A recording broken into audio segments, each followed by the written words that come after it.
Spoštovane gledalke, cenjeni gledalci, 6 dni Agre, zadnji dan je danes 59. Agra ali Mednarodno kmetijsko-živilski sejem v Gornji Radgoni. Smo se družili z ministrom in odgovornimi na Ministrstvu za kmetijstvo, gozdarstvo in prehrano Republike Slovenije.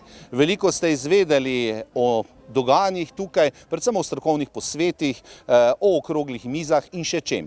In še zadnjič tako danes pred mikrofon vabim doktorja Jožeta Podgorška, ministra za kmetijstvo, gozdarstvo in prehrano Republike Slovenije, da strne svoje misli, napravi prerez oziroma rezime dogajanja na letošnjem kmetijsko-živilskem sejmu v Gornji Radgoni. Številne dogodke smo imeli, tudi sami smo organizirali številne dogodke na tem sejemskem prizorišču, se udeleževali tudi drugih organizacij, drugih inštitucij.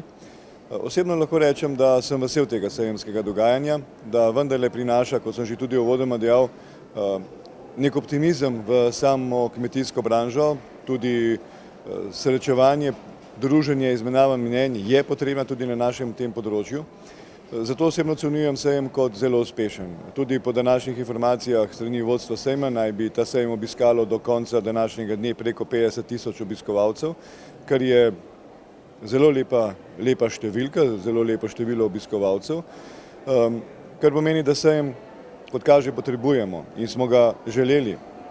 Naj dodam še, da tudi po mojih informacijah ves čas odprtja sejma poteka tudi testiranje za tiste, ki nimajo PCT pogoja za vstop na sejem, in tudi ta informacija je bila izjemno spodbudna. Od vseh, ki so prišli na sejem, se tudi testirali, mislim, da jih je bilo čez 4.000, je po mojih informacijah zgolj eden bil pozitiven na tem hitrem testu, kar pomeni, da vendarle so prihajali ljudje odgovorno na to prireditev. In zato pričakujem, upam, da bomo lahko tudi čez nekaj dni govorili, da sejem dejansko je oddelal svojo nalogo tudi v preprečevanju prenosa bolezni COVID-19 in da zato smo morda, ali pa smo se tudi s pomočjo tega sejma naučili vseeno živeti v nekih drugačnih okoliščinah, pa vendarle omogočiti to druženje na majčkeno drugačen način, pa vendarle druženje.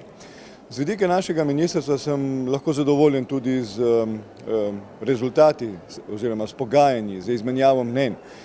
Pa nimamo v mislih samo skupne kmetijske politike, imeli smo številne razprave o šolstvu, o podnebnih spremembah, danes tudi o strategiji EU za gozdove. Skratka, naslavljali smo, po mojem mnenju, prave vsebine. Tiste, ki jih tudi Republika Slovenija ima in ki jih bo tudi na nek način v enem delu naslavljala tudi na skupnem bruseljskem parketu.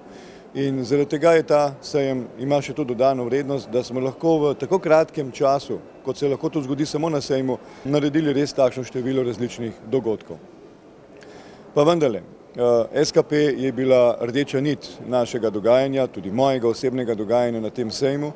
Praktično smo z ekipo večino časa posvetili temu, izmenjavi mnenj, izmenjavi izkušenj, tudi včerajšnji dan, mislim, da je prinesel, pomiril tudi vse nas, tudi našo kmetijsko javnost, vendarle smo dokazali,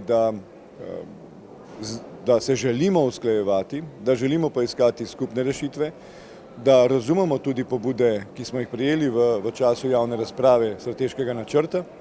In včerajšnjemu protestu, niti jaz osebno ne rečem protest, ampak zgolj način izražanja mnenja, seveda strani sindikata. In sem za ta način oziroma za to na nek način tudi hvaležen. Nenazadnje smo vsi skupaj razumeli, da kmetijstvo obstaja, tudi vsa slovenska javnost, in moram tudi biti iskren do organizatorjev včerajšnjega dogodka, torej recimo temu še vedno protesta, da je bil protest organiziran izjemno dobro, brez vsaj meni znanih izgredov, in tudi ko smo povabili kmete potem v dvorano na strokovno razpravo, kjer se takšne razprave seveda dogajajo, delajo, ne na ulici, ne s pomočjo traktorjev in tako naprej, je tudi razprava potekala izjemno učinkovito. In tudi rezultati včerajšnje razprave menim, da so bili zelo dobri, odprtih imamo zgolj še nekaj vprašanj. Pa tudi tukaj poudarjam, to niso pogajanja z ministrstvom. Tudi ko bomo govorili o proizvodno vezanih plačilih, o kapici, o sredstvih na kmetijsko gospodarstvo v programskem obdobju, to niso pogajanja z ministrstvom. To so pogajanja med samimi deležniki, med njim skupaj se moramo dogovoriti. In zato sem tudi izjemno vesel, da smo včeraj govorili na podlagi številk. Ne več čustev, ne več političnega razmišljanja, ampak na podlagi številk. In pri nekaterih ključnih odločitvah, prenosu sredstev iz prvega v drugi steber, pri določitvi sektorjev v težavah, so tudi naši deležniki od nas pričakovali, da ne rečem celo zahtevali, da se dejansko odločamo na podlagi številk. In zame je to najboljša odločitev in tudi najboljša zahteva, ki sem jo tudi dobil, kajti če se bomo odločili na podlagi čustev in politike, potem imamo lahko vsak teden protest traktorjev, enkrat vinogradniki, sadjarji, zelenjadarji, živinorejci in ne vem še kdo, ker bi vsakdo želel ta sredstva. Če se bo odločimo na podlagi naprej določenega in tudi zahtevanega strani naših deležnikov modela, potem je za vse lažje. In jaz mislim, da bomo tudi te orehe še strli v nekaj dneh. Smo odprli razpravo, včeraj je bila na nekaterih mestih tudi malo bolj pestra razprava, ampak mislim, da se moram tudi sam kot moderator včerajšnjega popoldanskega dogodka potem razprave zahvaliti vsem, da smo ohranili veliko mero spoštovanja drug do drugega tudi pri komunikaciji, pri izražanju mnenj, pa čeprav nasprotujočih. Torej, razprava je tekla v izjemnem vzdušju, v izjemnem duhu, z veliko mero naše strpnosti in mislim, da je to tisto, kar meni, da nam na nek način uspeva dobro, da kljub temu, da se v nečem ne strinjamo, znamo to povedati drug drugemu na tisti primeren način, strpen način, izrazimo svoje mnenje, nismo žaljivi drug do drugega in zato lahko trdim, da sem še vedno optimist v tej zadevi, da bomo tudi zadnje orehe strli na ta način. Po vsem povedanem strani ministra lahko ocenjujemo, da je tudi po naši plati sejem uspel. In seveda bo še treba veliko energije, dogovarjanj, da se bo dosegel konsenz okrog sporazuma oziroma strategije kmetijske politike.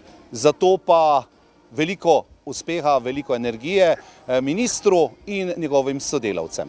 Hvala lepa tudi vam za širitev dobrega glasu o slovenskem kmetijstvu, optimizma, ki ga potrebujemo in prepričan sem, da so tudi takšni kratki, tudi medijski trenutki izjemno pomembni, zato da slovenske javnosti povemo, da imamo slovenskega kmeta, ki zagotavlja varno in kakovostno hrano, da tudi v času največje korona krize nismo imeli niti enkrat vprašanje, ali imamo zadosti hrane ali ne, ker smo zagotavljali z vsemi deležniki zadostno količino hrane in mislim, da je tudi prav, da to povemo vsej naši javnosti, da ta sektor deluje še vedno dobro, še vedno učinkovito in praktično nam zagotavlja stabilno oskrbo z zdravo in kvalitetno hrano. Šestdnevno druženje z ministrom za kmetijstvo, gozdarstvo in prehrano Republike Slovenije, dr.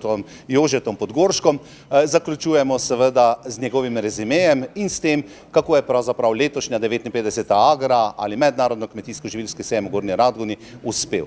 Po oceni vseh, celoti zelo dobro, korak naprej po lanskoletnem samo virtualnem sejmu in vsi se že skupaj veselimo tudi z ministrom prihodnjega leta, ko bo na sporedu jubilejna 60. Agra.